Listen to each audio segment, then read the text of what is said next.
everybody, welcome back to Daytime. With me now is Lorrie Mackness. He is with Garden Lore. Not love, like I said earlier, but Garden Lore. Welcome to the show, sir. Thank you, Jeff. We have you on because you are part of Green Connections.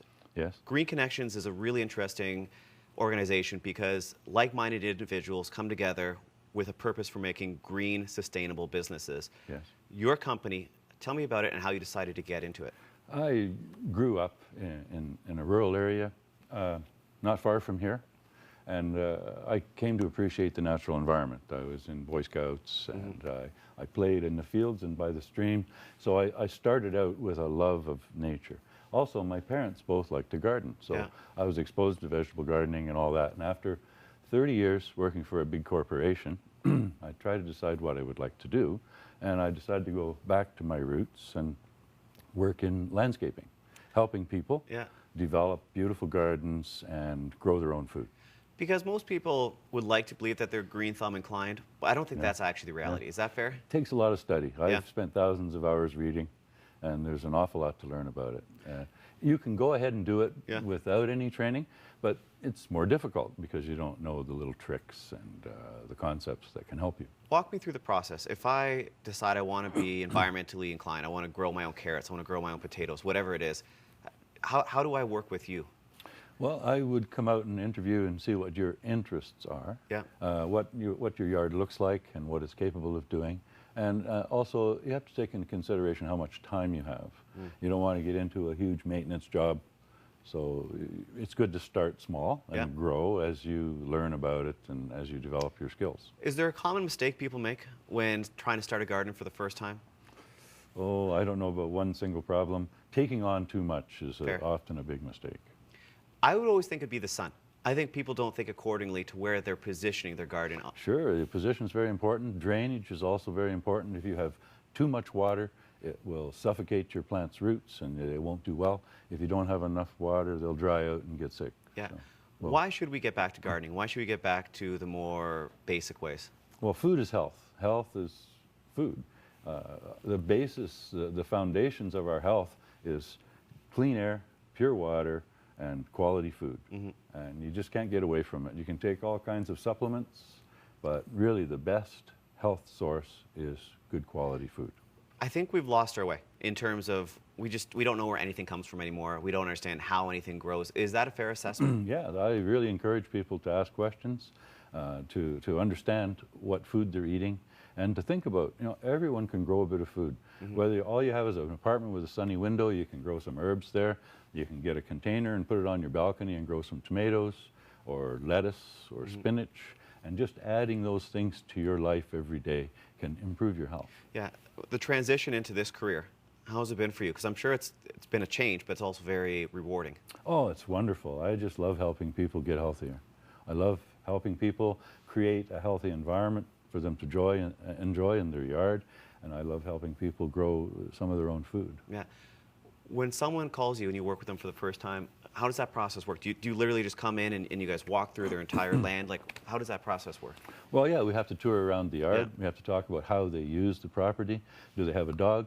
Do they have kids who like to wrestle on the lawn? Do they need room to throw a Frisbee? Right. You don't want to put a tree right in the middle of where they want to throw their Frisbee. Yeah. So you think about what activities they want to do. Sometimes people have matured and their children have moved away and now they want to get into some vegetable gardening. So it's a bit of a transition thing too. Taking on that's a lot of responsibility, those vegetable gardens. One of my favorite things to do is to take somebody's lawn away. Almost every year I get called by a customer and says, okay, I'm tired of this lawn. I would like you to take it away and plant maybe berry bushes, a little vegetable garden, and a whole bunch of flowers. And that's a very rewarding thing to hear.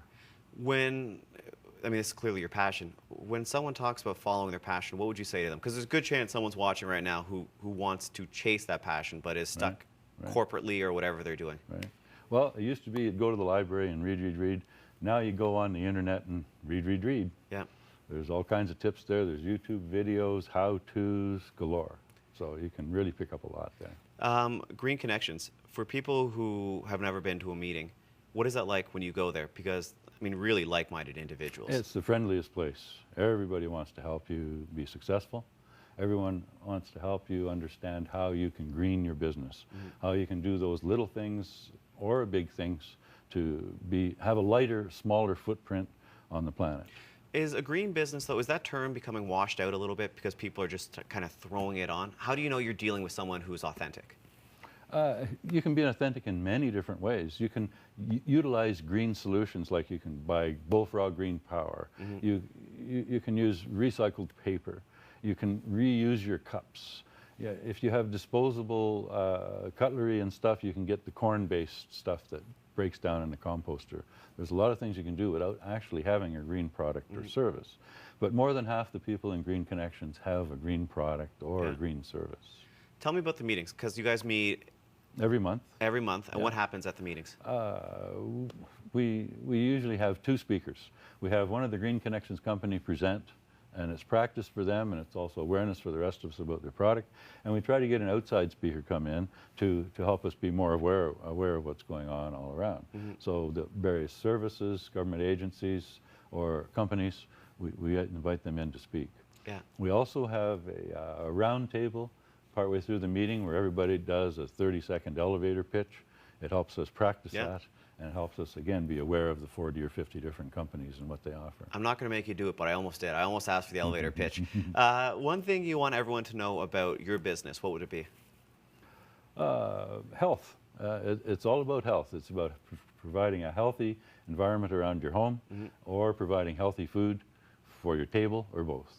Plug, plug, plug. What's the website if people want more information? Well, the Green Connections website is green-connections.com. I'm going to believe you on that because I don't have it here in front of me. Green-Connections. And my website isn't up yet. It'll be up in June, and it will be gardenlore.ca. I think it's great, and I think the coolest thing is people don't realize the importance of joining a networking group such as Green Connections. How do you think your business would be without the assistant that you got from Green Connections? I'd be fine. Yeah. But it's just so much richer. Yeah. And now I tend to choose the Green Connection companies when I need a service, like for my website. I'm using a Green Connections company. I use worm compost sometimes. Yeah. I use Kathy's bean sprouter. It's a great bunch of people to be involved with. Thank you, sir. More Daytime Guys coming up after the break. Don't go anywhere. We'll see you soon.